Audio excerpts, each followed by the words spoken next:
पहली बात क्या थी। उसे याद आता है कि जो स्पिरिट्स उसने देखे थे वे बेहद स्ट्रांग थे। वह अपने हाथों को देखता है और वंडर करता है कि क्या हो रहा है। फिर उसे एक्सीडेंट याद आता है और वह पूछता है कि वह यहाँ क्यों है। लूकस रायन की मेमोरीज उसके माइंड में इन्वेड करने लगती हैं। वह सोचता है कि कहीं गॉड्स उसके साथ मजाक तो नहीं कर रहे। वह रियलाइज करता है कि अब वह एक नई सिचुएशन में है और डरता है कि यह लाइफ मुश्किल होने वाली है। वह अपनी माँ और इसुसा के बारे में सोचता है जो अब अपनी लाइफ आगे बढ़ा रहे होंगे, लेकिन उसे अब भी समझ नहीं आता कि मार्शल आर्ट्स का मतलब क्या है उस ब्लेसिंग के रिलेशन में जो उसे मिली है। तभी बेड के पास एक लॉलीपॉप जमीन पर गिरता है। आवाज सुनकर वह डोर की तरफ देखता है। एक छोटी लड़की रूम में एंटर करती है और अपने बिग ब्रदर को बुलाती है। वह दौड़कर बेड पर आती है और उसे हग करती है। लड़की कहती है कि उसने सुना था कि वह बहुत टाइम बाद जागेगा और वह बहुत वरीड थी। वह उसे कंफर्ट करता है और कहता है कि अब रोना बंद करे। वह उसे जूलिया के रूप में रिकॉग्नाइज करता है जो लूकस की सिस्टर है। उसे ईसूसा याद आती है जो इस सबसे शेकन हुई होगी। तभी वह डिसाइड करता है कि इस लाइफ में वह अपने प्रेशियस लोगों को प्रोटेक्ट करेगा। मार्शल गॉड की हेल्प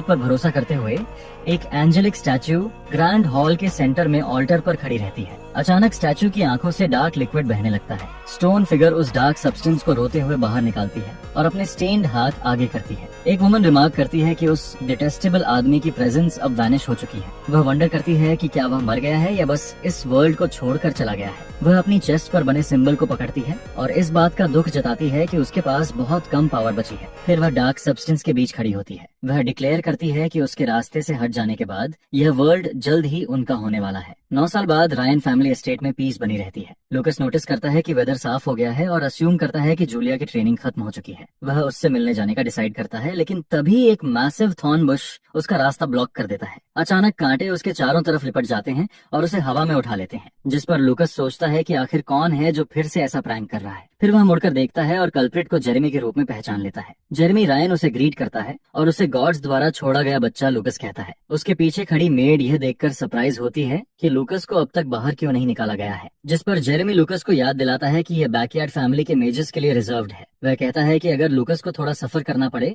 तो शायद वह अपना लेसन सीख ले, लेकिन लूकस उसे वार्न करता है कि उसकी सिस्टर अपनी मैजिक ट्रेनिंग खत्म करने वाली है और किसी भी सेकंड वापस आ सकती है। वह जेरेमी को सलाह देता है कि अगर वह लाइटनिंग से ब्लास्ट नहीं होना चाहता तो उसे छोड़ दे। यह सुनकर जेरेमी उसे कावर्ड कहता है और बोलता है कि वह किसी छोटी सी लाइटनिंग से डरता नहीं है। तभी उसी एग्जैक्ट मोमेंट में एक बोल्ट सीधे उसके चेस्ट पर अटैक करती है। मेड अपने मास्टर के लिए चिल्लाती है, जो अब जमीन पर गिरा हुआ स्मोक करता नजर आता है। लूकस मुड़कर गेट की तरफ देखता है जहां जूलिया आती हुई दिखाई देती है। छोटी जूलिया जेरेमी को वार्न करती है कि अगर उसने फिर उसके ब्रदर को बुली किया तो वह उसे आसानी से नहीं छोड़ेगी। यह कहते हुए वह गुस्से में अपने चीक्स फुला लेती है। फिर वह अपने ब्रदर की तरफ मुड़ती है और कहती है कि वह तुरंत उसके ऊपर से कांटे हटा देगी। जैसे ही लूकस नीचे आता है वह अपनी सिस्टर के सिर पर हाथ रखता है और वह ऊपर